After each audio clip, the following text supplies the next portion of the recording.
आज की कहानी है माँ की चिट्ठी, जो कि माँ की ममता की एक सच्ची कहानी है और प्रेरक कहानी है। तो चलिए जानते हैं।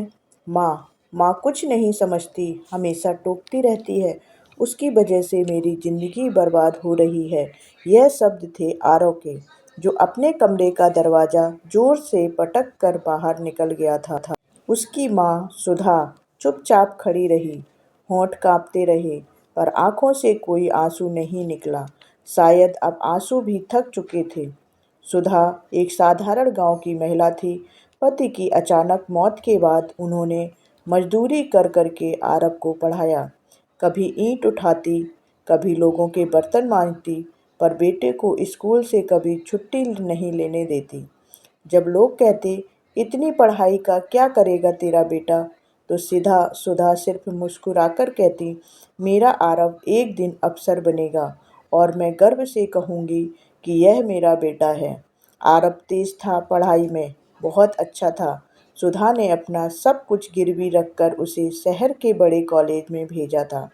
आरव जब शहर गया तो सुधा रोज मंदिर जाती, हाथ जोड़ती, हे भगवान मेरे बेटे को कामयाब बना देना, चाहे मुझे रोटी के एक टुकड़े के लिए तरसना पड़े।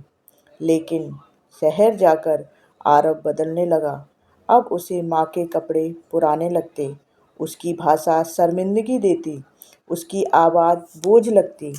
एक दिन आरव ने फ़ोन पर कहा, माँ अब तुम मुझसे बात मत किया करो। कॉलेज में सब मुझे चिढ़ाते हैं कि तेरी माँ गांव की गंवार लगती है। माँ चुप रही, रात भर रोती रही, मगर अगली सुबह फिर मंदिर गई। बोली, हे भगवान मेरा बेटा खुश रहे, चाहे मैं उसकी आवाज़ भी ना सुन पाऊँ। कुछ सालों बाद सुधा बीमार पड़ गई। कैंसर हो गया था, लेकिन उन्होंने बेटे को नहीं बताया, क्योंकि उन्हें पता था कि आरव नौकरी की तैयारी कर रहा है। उन्होंने पड़ोस की लड़की राधा से कहा, अगर मेरा बेटा कभी आए तो उसे ये चिट्ठी दे देना, शायद तब उसे मेरी ज़रूरत समझ में आएगी। एक दिन आरव को गांव से फ़ोन आया, तेरी माँ अब नहीं रही। वो भाग कर आया।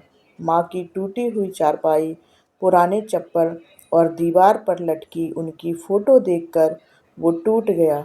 राधा ने उसे वो चिट्ठी दी, वो आखिरी चिट्ठी माँ की कलम से।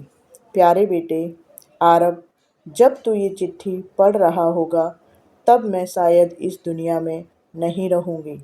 मैंने तुझे बहुत परेशान किया, तुझे शर्मिंदा किया। माफ़ कर देना बेटा। तेरे पापा के जाने के बाद तू ही मेरी दुनिया बन गया था। मैंने सोचा तुझे पढ़ा लिखा कर बड़ा आदमी बनाऊं, ताकि तुझे कभी वो दर्द ना झेलना पड़े जो मैंने झेला।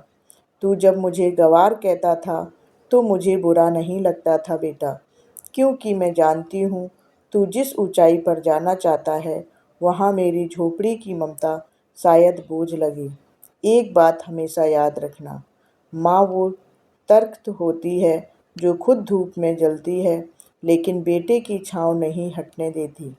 मैं तुझसे कभी नाराज़ नहीं थी और ना कभी नाराज़ हो सकती हूँ। तेरा नाम रोशन हो, बस यही दुआ है। तेरी माँ सुधा। आरव उस चिट्ठी को सीने से लगाकर फूट फूट कर रोने लगा। आज उसे समझ आया कि माँ की आंखें क्यों लाल रहती थीं, उनकी हथेलियाँ क्यों फटी थीं और उनके पैरों में चप्पल क्यों नहीं थी।